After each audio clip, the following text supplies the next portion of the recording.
আমাদের কোনো নির্বাচনী জোট হয় না। আর এই নির্বাচনে কোনো জোটই হয় নাই, সেটা বিএনপি কেন্দ্রিক বলেন বা জামাত কেন্দ্রিক বলেন। এই নির্বাচনে যেটা হয়েছে নির্বাচনের সমঝোতার মাধ্যমে অন্যান্য দলগুলোর সাথে বিএনপি বলেন বা জামাত কেন্দ্রিক যে দুইটি সমঝোতার যে কেন্দ্র, তারা এইভাবে এই নির্বাচনে অংশগ্রহণ করছে। বিএনপির সাথে আমাদের সমঝোতাটা হয়েছে যে আমাদের সভাপতি এবং সাধারণ সম্পাদক এই দুটি আসন, যেমন আমাদের দলের সভাপতি জনাব নুরুল হক নূর পটুয়াখালী 3, সে নিজেও কিন্তু ধানের শীষে নির্বাচন করছে না, ট্রাক মার্কা। আমরা 94টা প্রার্থী দিয়েছি, আমাদের 94টা ট্রাক মার্কার ক্যান্ডিডেট আছে।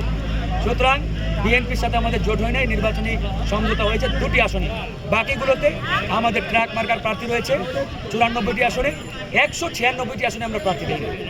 ওই আসনগুলোতে অন্যান্য দলগুলোকে সহযোগিতা করছে। সেই সুবাদে ঠাকুরগাঁও 2 আসনে উন্মুক্ত আসনেটি, এখানে ধানের শীষও আছে, ট্রাক মার্কাও আছে। জনগণ যাকে ভোট দিবে সে নির্বাচিত হবে। এটা বিএনপি গণ অধিকার আলোচনা করে সিদ্ধান্ত নেওয়া হয়েছে। আপনাদের সাধারণ আচরণবিধি লঙ্ঘনের যে বিষয়টি, ইতিমধ্যে প্রশাসনের পক্ষপাতমূলক আচরণ আমরা লক্ষ্য করেছি। কিছুদিন আগেও আমাকে 10,000 টাকা জরিমানা করা হয়েছে। কী কারণে জরিমানা করা হয়েছে?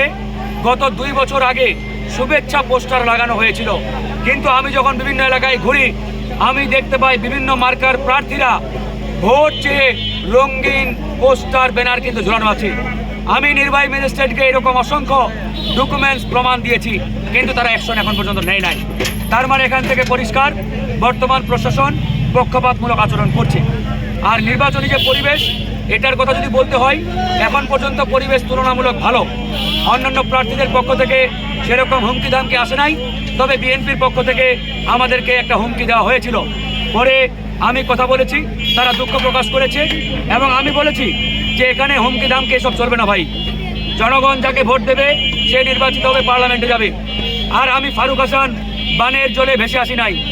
একটানা 15 দিন রিমান্ডে ছিলাম, 22 বার হামলার শিকার হয়েছি। 2018 সালে আমাকে গুম করা হয়েছিল, অসংখ্যবার জেলে গেছি। সুতরাং ফারুক হাসানকে হুমকি ধামকি দিয়ে আটকাতে পারবে। ঠাকুরগাঁও 2 আসনের অন্তর্ভুক্ত চেকপোস্টে একটি স্থলবন্দর হবে, যাতে করে আমরা আমাদের আন্তর্জাতিক যে বাণিজ্য, এই বাণিজ্যটা ভালোভাবে করতে পারি, আমার কৃষক ভাইরা তাদের ফসলের ন্যায্য মূল্যটা পায়। এভাবে ইনশাআল্লাহ কাজ চলছে। এখন পর্যন্ত আপনারা জানেন বাকি যে প্রার্থীগুলো রয়েছে, এই প্রার্থীগুলো বিগত সময়ে কিছুই দিতে পারে নাই। আমি ফারুক হাসান এমপি হওয়ার আগেই 200-রও অধিক মসজিদ, মন্দির, মাদ্রাসায় 4 লাখ, 5 লাখ, 7 লাখ টাকা করে বরাদ্দ নিয়ে আসছি। 11টা কাঁচা রাস্তা পাকা করেছি, 150-রও অধিক গজুখানা দিয়েছি, 1600 টিউবওয়েল বরাদ্দ দিয়েছি। তো ইনশাআল্লাহ আমার এই এলাকার মানুষের মধ্যে একটি গণজাগরণ ঘটেছে। মানুষ দেখতে পাচ্ছে যে এই তরুণ নেতা হওয়ার আগেই কোটি কোটি টাকার বরাদ্দ নিয়ে আসছে। এ যদি এমপি হয়